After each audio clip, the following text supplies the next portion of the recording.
ಎಲ್ರಿಗೂ ನಮಸ್ಕಾರ. ಇವತ್ತು ನಾನು ಕಡಲೆಬೇಳೆಯಲ್ಲಿ ಚೌಳಿಕಾಯಿ ಹಾಕಿ ಪಲ್ಯ ಮಾಡ್ತಾಯಿದ್ದೀನಿ. ನಾನಿಲ್ಲಿ ಮೊದಲಿಗೆ ಕಡಲೆಬೇಳೆ ಮತ್ತು ಚೌಳಿಕಾಯಿ ಎರಡನ್ನೂ ಕುದಿಸ್ಕೊಂಡು ಇಟ್ಕೊಂಡಿದ್ದೀನಿ. ಇವಾಗ ಒಲೆ ಮೇಲೆ ಒಂದು ಪ್ಯಾನನ್ನು ಇಟ್ಕೊಂಡು ಅದಕ್ಕೆ ಎಣ್ಣೆ ಹಾಕಿ ಜೀರಿಗೆ, ಸಾಸಿವೆ ಮತ್ತು ಕರಿಬೇವನ್ನು ಹಾಕ್ಕೊಂಡು ಅದು ಮತ್ತು ಒಂದು 2-3 ಹಸಿಮೆಣಸಿನ್ಕಾಯಿನ ನಾನು ಕಟ್ ಮಾಡಿಬಿಟ್ಟು ಹಾಕ್ಕೊಂಡಿದ್ದೀನಿ. ಅದನ್ನು ಚೆನ್ನಾಗಿ ಎಣ್ಣೆಯಲ್ಲಿ ಫ್ರೈ ಮಾಡ್ಕೋಬೇಕು.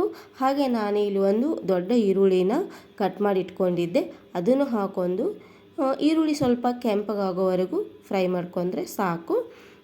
ಈ ಪಲ್ಯ ತುಂಬ ರುಚಿಯಾಗಿರುತ್ತೆ. ಕಡಲೆಬೇಳೆಯಲ್ಲಿ ಒಂದು ಸಲ ಟ್ರೈ ಮಾಡಿ, ಯಾಕಂದರೆ ಬರೀ ಚೌಳಿಕಾಯಿ ಪಲ್ಯ ಅಷ್ಟೇ ಮಾಡಿರ್ತೀರ, ಈ ರೀತಿ ಬೇಳೆಯೆಲ್ಲ ಹಾಕಿ ಮಾಡಿದ್ರೂ ಕೂಡ ಪಲ್ಯ ತುಂಬ ರುಚಿಯಾಗಿರುತ್ತೆ. ಇವಾಗ ನಾನು ಒಂದು ಟೊಮೊಟೊನ ಸೇರಿಸ್ಕೊತಾ ಇದ್ದೀನಿ. ಟೊಮೊಟೊನು ಸ್ವಲ್ಪ ಮೆತ್ತಗಾಗೋವರೆಗೂ ಫ್ರೈ ಮಾಡ್ಕೊಂಡ್ರೆ ಸಾಕು. ಮತ್ತು ನಾನಿಲ್ಲಿ ಒಂದು ಗಡ್ಡೆ ಬೆಳ್ಳುಳ್ಳಿನ ಜಜ್ಜಿ ಇಟ್ಕೊಂಡಿದ್ದೆ, ಅದನ್ನು ಹಾಕ್ಕೊಂಡು ಸ್ವಲ್ಪ ಎಣ್ಣೆಯಲ್ಲಿ ಫ್ರೈ ಮಾಡ್ಕೊತಾ ಇದ್ದೀನಿ. ಇವಾಗ ನಾನು 1 ಸ್ಪೂನ್ ಅರಿಶಿಣ ಮತ್ತು 2 ಸ್ಪೂನು ಅಚ್ಕಾರದ ಪುಡಿ ಹಾಕೋತಾ ಇದ್ದೀನಿ.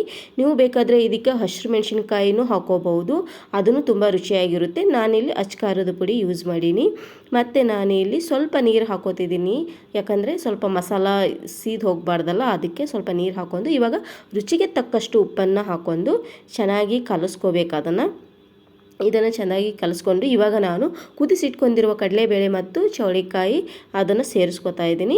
ಇದನ್ನು ಹಾಕ್ಕೊಂಡು ಚೆನ್ನಾಗಿ ಮಿಕ್ಸ್ ಮಾಡ್ಕೋಬೇಕು. ಅದು ಖಾರದ ಜೊತೆ ಇವೆಲ್ಲ ಬೇಳೆ ಚೌಳಿಕಾಯಿ ಎಲ್ಲ ಮಿಕ್ಸ್ ಆಗಬೇಕು, ಅಲ್ಲಿವರೆಗೂ ಚೆಂದಾಗಿ ಕಲಿಸ್ಕೊಂಡು ಇವಾಗ ನಾನು ಮುಚ್ಚಳನ ಮುಚ್ಚಿ ಒಂದು 10 ನಿಮಿಷ ಬೇಯಿಸ್ಕೊತೀನಿ. ಜಾಸ್ತಿ ಏನು ಬೇಯಿಸೋದು ಬೇಡ, ಯಾಕಂದರೆ ಆಲ್ರೆಡಿ ನಾನು ಬೇಳೆ ಚೌಳಿಕಾಯಿ ಎರಡನ್ನೂ ಬೇಯಿಸ್ಕೊಂಡಿರೋದ್ರಿಂದ.